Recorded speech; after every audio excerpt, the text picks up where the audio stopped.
Welcome to the era of the gentrification of the WWE. Hit my music.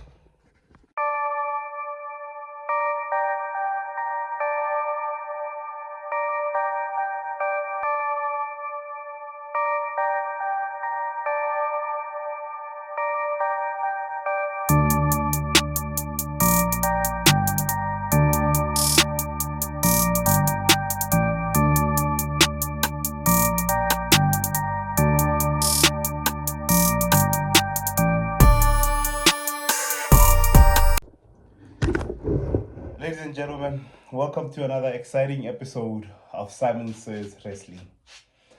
Obviously, just before we get into the episode, hit the like button, hit the subscribe button, hit the notification bell so you guys can get the notifications when we drop new videos. Number one, we haven't really been doing a lot of SmackDown and Raw reviews because there's nothing to review. There's nothing to talk about. It's only basically just all negative.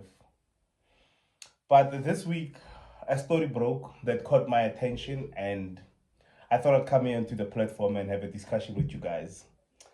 Maybe I'm being paranoid, or maybe I'm not seeing things the way that they're supposed to be seen, or this is the path that the WWE is going to take that's basically going to kill them. We've seen a lot of these happen in basically real life. It happened with hip hop and what I would like to then call mainstream media attention. What I mean by that is basically when streaming services took over hip hop and when record companies could pay, basically being paid to either cover, react, or even play certain songs has always been there. Record labels has been long known to be doing that to push the artist, to get the artist exposed to the world.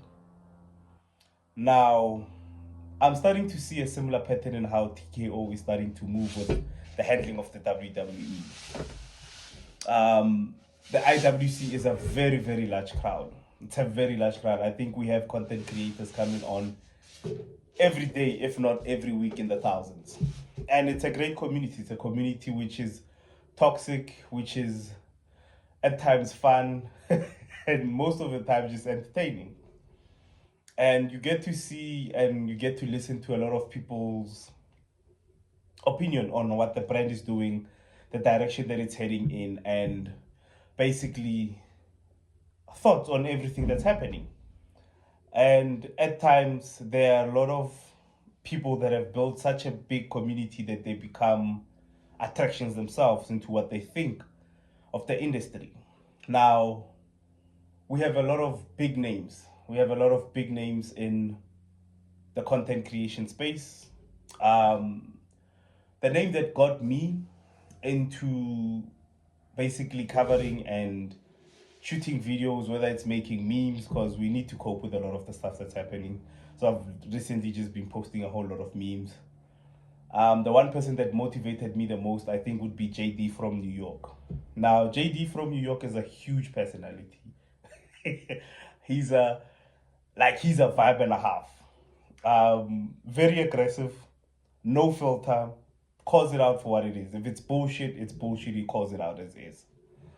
A lot of other podcasts that I've obviously seen have been overseas, but the main person that got me interested in podcasting and covering wrestling was JD from New York. So now obviously there are a lot of other bigger names in the podcasting world when it comes to the IWC and everything wrestling related. You might know Dave Meltzer. You might even know there's this other cynical, crazy old man that I really love. I don't know why his name is running away from me now, but Jim Cornette. Jim Cornette as well. There's like some huge names that cover this stuff. And they basically have made it their passion 24/7 to cover it with love and honesty. Sometimes they get it wrong. Ladies and gentlemen, they're human, and just because you don't agree with them doesn't mean that um, you know, whatever they say, it's their opinion, it's their platform. When you start to separate, because obviously they all have history. We all do, we all do. But at the end of the day, it's some big names that I believe should have been backed up by the company and supported. But that's besides the point. I'm losing track of what I was supposed to be doing in this video. Okay, cool. Let me go back on track.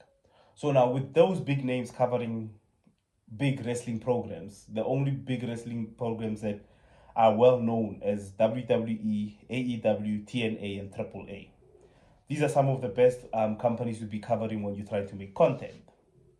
Now, in that space, you would expect to find a lot of people with different opinions, but also in that space, you will also find content creators that are paid to react in a certain way. You will get content creators that are paid to say certain things and to push certain narratives. You get certain content creators, you get pages on X, you get pages on Instagram that do not necessarily cover anything. They just state what's happening in that video with footage of whatever they believe should be getting focus. It's happening everywhere. Everyone who has a big enough audience will get paid by a certain company to push their certain. That's how we have endorsement deals. That's why you get people who push energy drinks and they don't even drink energy drinks in real life. That sometimes you get that people push a certain clothing product but do not wear that clothing product. It's endorsement deals. That's how they do. Everybody has to benefit from whatever is happening. Now, leading to what TKO has done this week, to the story that I was saying, was basically acquiring. I don't know whether they acquired a segment or they acquired a show that basically goes together with Busted Open. Now, Busted Open is a huge wrestling podcast show, which basically does play-by-play on reactions to PLEs, SmackDown, Raw, anything like that. News related, anything happening in the WWE or any other company. They are the ones, well, I think it's WWE only. Yeah, it's WWE only that they cover. And now they've just announced the fact that they will be opening, well, basically a program called WWE Radio.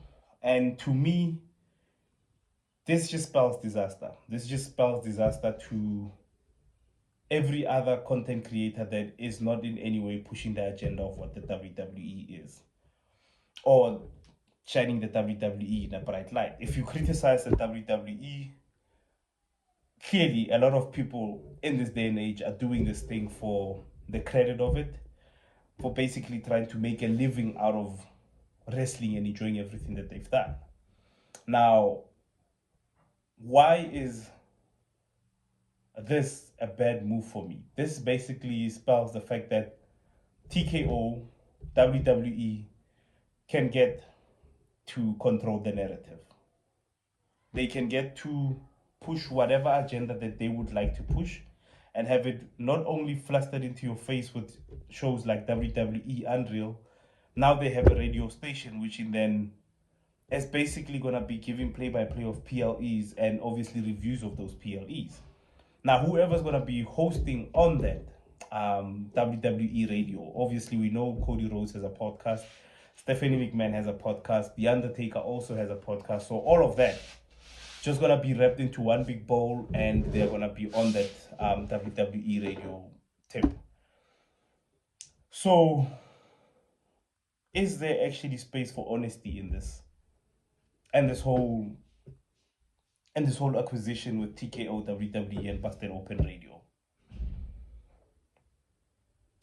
Obviously, huge congratulations to the gentlemen that are behind the scenes that have made Busted Open what it is today. But does this then now shut down and demoralize a whole lot of content creators? Does this now push the narrative that in order for you to be a successful podcaster, or in order for you to be a successful WWE fan who has a platform where you can view your opinions, your thoughts on anything and everything that's happening, if you do not agree with the WWE, you simply be left out? I guess in any real world, any company would like to have itself surrounded by people who will basically kiss its ass and tell it everything and anything that it wants to hear to make it believe that it's actually going in the right direction. I don't think this this move by them is basically taking hip hop into the streaming world. I believe what we've seen with releases, what we've seen with creative, what we've seen with booking, what we've seen with matches will only get worse as the idea is pitched and as basically this whole thing is being launched. Will they actually give fans an opportunity to call into this radio station to basically view their thoughts and tell them what they think of the product? Or is it gonna be based on everything has to be strictly TKO and WWE? How many more are we gonna get of reactors, streamers, and YouTubers and podcasters that do not voice their actual real opinion as to what's happening in the WWE? In any other era, I would be celebrating this, saying it's about time. The same way in South Africa, why do we not have a segment in headlines and radio stations covering wrestling? Any radio stations looking, I'm available. But I feel that this is basically going to be the death of true opinions. This is going to be the death of reality and what is actually happening in this company. I believe that with this move, they're going to keep moving. It's the radio station, it's the podcasts, and then it's television media. They've already convinced the television media to tune in because of big main events, not because they have storylines and actually great wrestling matches, but because of the people that are in the company. So as it grows, the narrative of the WWE will be pushed down everyone's throat and we will be made to look like we are the crazy ones. Just like in hip hop, you have people who base skill, talent on numbers instead of actual ability to do what you need to do. And it's very sad to see what the company is going through. And as a WWE fan who's been a long time fan of the company, I'm just wondering how long is it gonna take for them to basically drive out everyone that criticizes anything and everything bad about the WWE? I don't know, ladies and gentlemen, those are just my thoughts. Random rant. Yeah, I don't see this ending up in any good way. I do not see this in any way benefiting the wrestling community or the wrestling itself. Let me know what you guys think. Comment down below. Share your thoughts. Am I paranoid? Am I seeing it for what it's actually going to be? Or is it just not that serious? I don't know, guys. And if you've made it this far in the video, peace.